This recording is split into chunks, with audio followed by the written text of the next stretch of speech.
Saudara dikasih Tuhan, kita bertemu lagi dalam syafaat malam GKI Gading Indah. Saat ini saya ada di suatu tempat di Jalan Raya Puncak, tepatnya di daerah Cipayung. Di depan suatu bangunan yang saat ini dalam kondisi tertutup, terkunci pintu gerbangnya. Dan kalau Anda adalah warga lama dari GKI, khususnya GKI di Sinode wilayah Jawa Barat, Anda mungkin mengenal gedung ini, bangunan ini, atau kompleks bangunan ini. Ya, ini adalah kompleks Wisma Bina Warga di Cipayung. Kompleks bangunan tempat dulu biasanya umat GKI di daerah Jawa Barat dan tentunya dari berbagai gereja lainnya suka berkegiatan, melakukan retret atau berbagai macam pembinaan. Tapi sayangnya memang sejak pandemi, Wisma ini berhenti beroperasi. Bahkan saat ini saya juga tidak bisa masuk ke dalam kompleks ini karena pintu gerbangnya dikunci dan kebetulan penjaganya juga sedang tidak ada di tempat. Bahkan kalau kita lihat, saya melihat papan namanya pun sudah dicopot. Tidak ada lagi tulisan Wisma Bina Warga. Mungkin kita tidak mengenalnya dari jauh.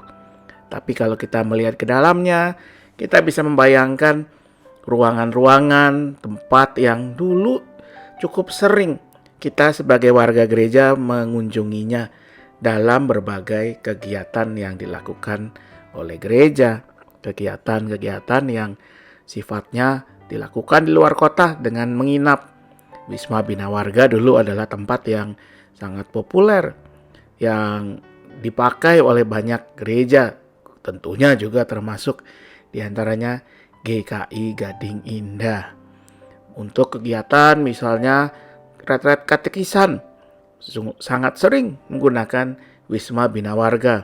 Mulai sejak tahun 90-an sudah dipakai Wisma Bina Warga oleh GKI Gading Indah untuk mengadakan retret katekisan, retret prabaptis. Entah sudah berapa banyak angkatan peserta katekisasi yang mengikuti retret ini. Dari zaman dahulu ketika masih digunakan alat yang namanya OHP atau overhead projector, sampai di tahun 2000-an ketika kita sudah mulai mengenal teknologi yang lebih canggih seperti LCD projector. Tetap tempat yang paling sering digunakan tentunya adalah Wisma Bina Warga ini. Nah, banyak kenangan yang ada atau yang bisa diingat dari Wisma Bina Warga ini. Dari retret-retret, orang-orang yang terlibat di dalamnya, dari berbagai angkatan yang bisa dikatakan mentas, selesai, tuntas kegiatan katekisasi yang mereka ikuti dilakukan di Wisma Bina Warga ini. Dengan kata lain, Wisma ini sudah menjadi berkat, menjadi alat Tuhan untuk menyiapkan para calon anggota dewasa gereja. Dan bukan cuma para calon anggota dewasa tentunya, berbagai kegiatan aktivitas, berbagai persiapan, berbagai pembinaan para aktivis, penatua, calon pendeta pasti pernah dilakukan di Wisma ini. Dan biasanya kalau sudah mengadakan acara di Wisma Bina Warga, kita semua akan berfoto di tangga di depan aula utamanya. Entah sudah berapa ratus atau mungkin ribu foto diambil di tangga aula ini dari berbagai angkatan yang mengikutinya. Saya pun punya banyak kenangan dengan Wisma ini. Mulai yang kegiatan yang saya ikuti waktu saya masih kanak-kanak, tapi secara khusus juga ketika saya masih remaja, sekitar 30-an tahun lalu, saya sudah mengikuti retret di Wisma ini. Yang masa-masa di mana saya mulai menikmati pelayanan di gereja hingga akhirnya saya kemudian mulai menempuh berbagai proses sampai akhirnya sampai saat ini tentunya menjadi seorang pendeta di GKI.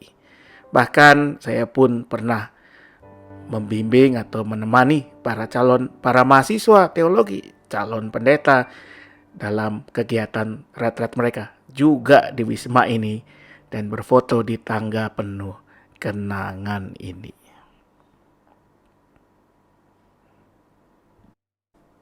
Tentunya kenangan itu saat ini tinggal kenangan. Seperti kata Alkitab, untuk segala sesuatu ada waktunya. Dan kini rasanya tiba waktunya bahwa Wisma Bina Warga untuk sementara paling tidak, atau kita belum tahu, tidak bisa melayani gereja-gereja lagi.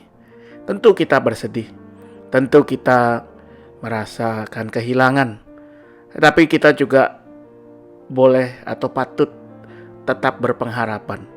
Karena kita saat ini tidak tahu apa yang menjadi rencana Tuhan untuk Wisma ini.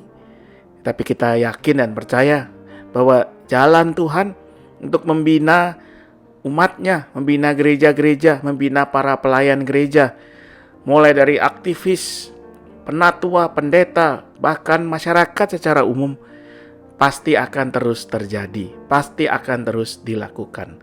Dan untuk Wisma Bina Warga, mungkin saat ini pelayanannya harus berhenti. Tapi kita tidak tahu apa yang akan terjadi ke depan. Tapi kita boleh percaya juga bahwa Tuhan menyediakan yang terbaik.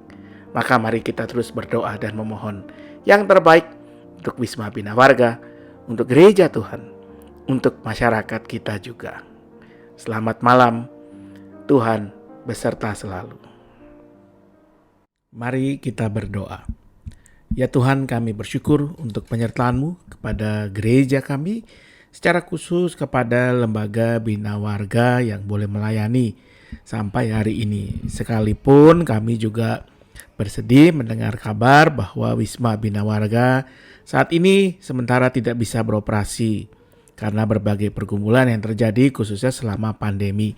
Kami percaya pada waktunya Tuhan akan tunjukkan jalan yang terbaik sehingga Wisma Bina Warga bisa kembali menjadi berkat mungkin dalam bentuk yang berbeda, tapi pada akhirnya biarlah nama-Mu yang dimuliakan dan banyak orang baik gereja maupun masyarakat boleh terlayani.